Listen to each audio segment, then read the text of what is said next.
Assalamualaikum warahmatullahi wabarakatuh. 1000 kesaktian atau karomah tidaklah lebih baik dari istiqomah. Siapa sangka orang-orang soleh memang diberi Allah SWT banyak sekali keutamaan. Tak terkecuali kepada waliullah Syekh Abdul Qadir Al-Jailani, yaitu wali yang sangat disegani dan dihormati oleh para wali di seluruh dunia. Menurut kitab Manaqib Syekh Abdul Qadir Al-Jailani, jumlah karomah dan keajaiban luar biasa yang dimiliki beliau sangat banyak sekali. Berikut kami rangkum 6 karomah beliau yang menakjubkan. Tonton video ini sampai selesai. Yang pertama, ditentangi setan dan belajar kepada Nabi Khidir alaihissalam. Abu As-Sa'ud Al-Huraimi mengisahkan, aku suatu kali mendengar tuan kami Syekh Abdul Qadir Al-Jailani berkata, aku tinggal di kawasan Padang Gersang, Irak selama 25 tahun sebagai pengembara terasik. Aku tidak tahu apa dan siapa saja makhluk yang mengikutiku, dan mereka juga tidak ingin tahu aku. Yang selalu mengunjungiku adalah manusia-manusia dari alam ghaib, yakni rijal al-ghaib, sebangsa jin.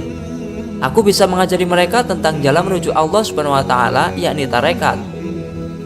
Aku juga dipertemukan dengan Nabi Khidir alaihissalam ketika aku memasuki kota Irak untuk kali pertamanya. Meskipun waktu itu aku tidak tahu siapa dia sebenarnya, dan dia pernah berkata kepadaku bahwa aku tidak boleh menentangnya. Ketika kami mencapai sebuah kawasan, dia berkata kepadaku, duduklah dan tinggallah di sini. Maka aku duduk dan tinggal di tempat itu sebagaimana dia memerintahkanku selama kurun waktu 3 tahun penuh.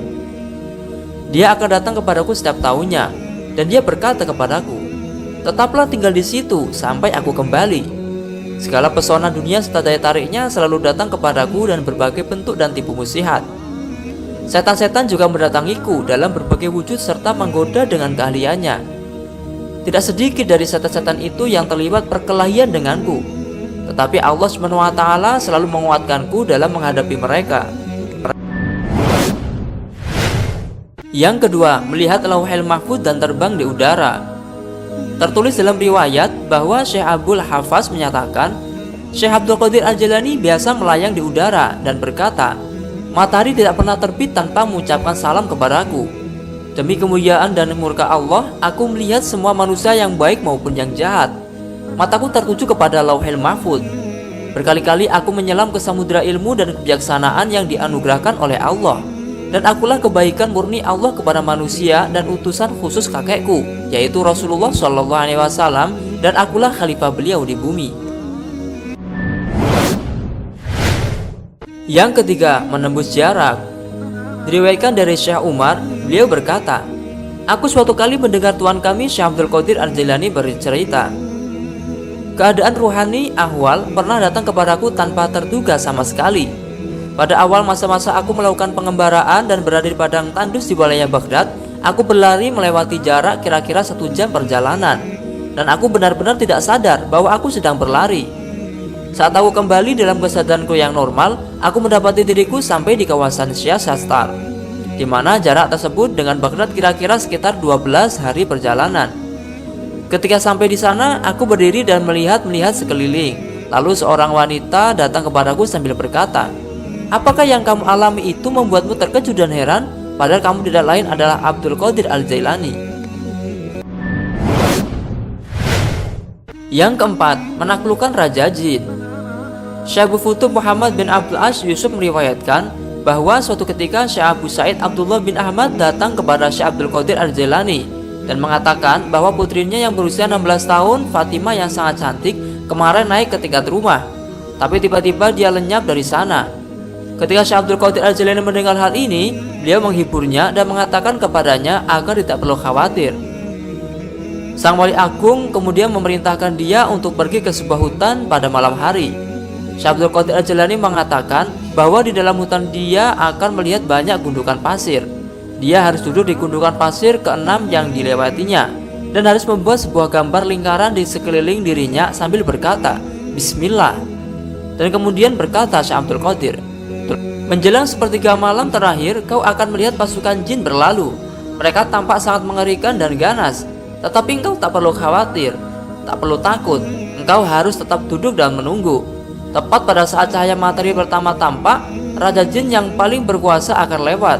dan dia akan menghampirimu lalu menanyakan permasalahanmu. Jelaskanlah permasalahanmu kepadanya dan katakan bahwa aku yang mengutusmu. Beritahukan kepada Raja Jin itu tentang putrimu yang hilang." Syekh Muhammad Al-Baghdadi lalu berkata, "Aku mengerjakan apa yang Syekh Abdul Qadir Al-Jailani perintahkan. Aku duduk di gundukan pasir tersebut dan menunggu. Setelah beberapa waktu, aku melihat pasukan jin dalam rupa-rupa yang mengerikan melintas. Mereka sangat marah kepadaku karena aku duduk tengah-tengah jalannya. Namun mereka tetap berlalu tanpa mengucapkan sepatah kata pun, karena mereka tidak berani memasuki lingkaran tersebut. Pada waktu fajar, sang Raja Jin melintas, lalu menanyakan permasalahanku. Ketika aku mengatakan bahwa yang mengutusku adalah Syekh Abdul Qadir Al-Jailani, maka dia segera turun dari kudanya dan berdiri dengan penuh hormat mendengarkan perkataanku. Lalu dia mengutus para jin untuk mencari jin yang telah menculik putriku. Akhirnya putriku pun kembali, dan jin yang menculik putriku itu dihukum oleh sang Raja Jin." Yang kelima, pengakuan 360 wali. Abdullah Al-Jubai suatu kali berkata, "Syekh Abdul Qadir Al-Jailani memiliki seorang murid bernama Umar Al-Hawaili. Dia meninggalkan Baghdad dan tinggal di tempat lain selama beberapa tahun.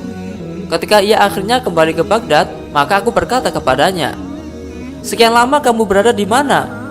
Dia menjawab, 'Aku mengembara menyinggahi kota-kota di Suriah, Mesir, Persia, dan aku bertemu dengan 360 syekh yang kesemuanya adalah para wali Allah. Tidak ada seorang pun dari mereka yang tidak berkata, Syekh Abdul Qadir Al-Jailani adalah syekh kami dan merupakan pembimbing teladan kami menuju Allah Subhanahu wa taala.'" Syekh Ahmad Ad-Dabbas konon berkata, ketika Syekh Abdul Qadir Al-Jailani yang pada waktu itu masih remaja disebut dalam majelisnya, "Aku melihat dua tanda di kepalanya yang terpasang tegak di antara kebinatangan terendah dan kedaulatan tertinggi. Dan aku telah mendengar tentara kerajaan memanggil-manggilnya dengan suara yang keras lagi jelas pada cakrawala yang tinggi. Semoga Allah meridhoinya." Syekh Ahmad Ad-Dabbas kemudian berkata, "Kamu adalah penghulu para arifin di zamanmu nanti. Panjimu tertancap kuat untuk pembentengan, baik dari kawasan timur sampai kawasan barat. Udah orang-orang di zamanmu akan tunduk di bawah kendalimu, dan kamu akan diangkat pada suatu tingkat spiritual yang mengguguri semua orang-orang yang sebaya denganmu." Yang keenam, merendahkan orang yang akan buang hajat. Ada seorang berkata, "Pada mulanya aku memang tidak suka kepada Syekh Abdul Qadir Al-Jailani. Walaupun aku merupakan seorang saudagar yang paling kaya di kota Baghdad waktu itu, aku tidak pernah merasa tenteram ataupun berpuas hati. Pada suatu hari, aku telah pergi menunaikan sholat Jumat. Ketika itu, aku tidak mempercayai tentang cerita-cerita karomah yang dikaitkan pada Syekh Abdul Qadir Al-Jailani. Sesampainya aku di masjid itu, aku dapati beliau telah ramai dengan jamaah. Aku mencari tempat yang tidak terlalu ramai dan kudapati beliau betul-betul di hadapan mimbar. Di kala itu, Syekh Abdul Qadir Al-Jailani baru saja mulai untuk khutbah Jum'ah. Ada beberapa perkara yang disentuh oleh Syekh Abdul Qadir Al-Jailani yang telah menyinggung perasaanku. Tiba-tiba aku terasa hendak buang air besar. Untuk keluar dari masjid itu memang sukar dan agak mustahil, dan aku dihantui perasaan gelisah dan malu. Takut-takut aku buang air besar di sana di depan orang banyak, dan kemarahanku terhadap Syekh Abdul Qadir Al-Jailani pun bertambah dan memuncak. Pada saat itu Syekh Abdul Qadir Al-Jailani telah turun dari atas mimbar itu dan telah berdiri di hadapanku. Sambil beliau terus memberikan khutbah, beliau telah menutupi tubuhku dengan jubahnya. Tiba-tiba aku sedang berada di suatu tempat yang lain, yakni di suatu lembah hijau yang sangat indah. Aku lihat sebuah anak sungai sedang mengalir perlahan di situ, dan keadaan sekelilingnya pun sunyi sepi tanpa kehadiran seorang pun. Aku pergi membuang air besar. Setelah selesai, aku mengambil wudhu. Apabila aku sedang berniat untuk pergi sholat, dan tiba-tiba diriku telah berada di tempat semula di bawah jubah Syekh Abdul Qadir Al-Jailani. Dia telah mengangkat jubahnya dan menaiki kembali tangga mimbar itu. Aku sungguh-sungguh merasa terkejut, bukan karena perutku sudah merasa lega, tetapi juga keadaan hatiku. Segala perasaan marah, ketidakpuasan hati, dan perasaan jahat yang lainnya semuanya telah hilang. Selepas sembahyang Jumat berakhir, aku pun pulang ke rumah. Di dalam perjalanan aku menyadari bahwa kunci rumahku telah hilang, dan aku kembali ke masjid untuk mencarinya.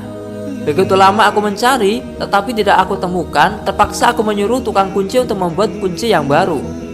Pada keesokan harinya, aku telah meninggalkan Baghdad dengan rombonganku karena urusan perniagaan. 3 hari kemudian kami telah melewati satu lembah yang sangat indah. Seolah-olah ada suatu kuasa ajaib yang telah menarikku untuk pergi ke sebuah anak sungai. Barulah aku teringat bahwa aku pernah pergi ke sana untuk buang air bersal beberapa hari sebelum itu. Aku mandi di laut sungai itu. Ketika aku sedang mengambil jubahku, aku telah temukan kembali kunciku yang rupa-rupanya telah tertinggal dan telah tersangkut pada sebatang dahan di situ. Setelah aku sampai di Baghdad, aku menemui Syekh Abdul Qadir Al-Jailani dan menjadi anak muridnya. Wallahu a'lamu bishawab. Nah, itulah 6 karomah Syekh Abdul Qadir Al-Jailani yang luar biasa. Terima kasih telah menonton kisah manaqib ini. Semoga bermanfaat dan dapat menambah rasa iman kita kepada Allah Subhanahu wa taala. Wassalamualaikum warahmatullahi wabarakatuh.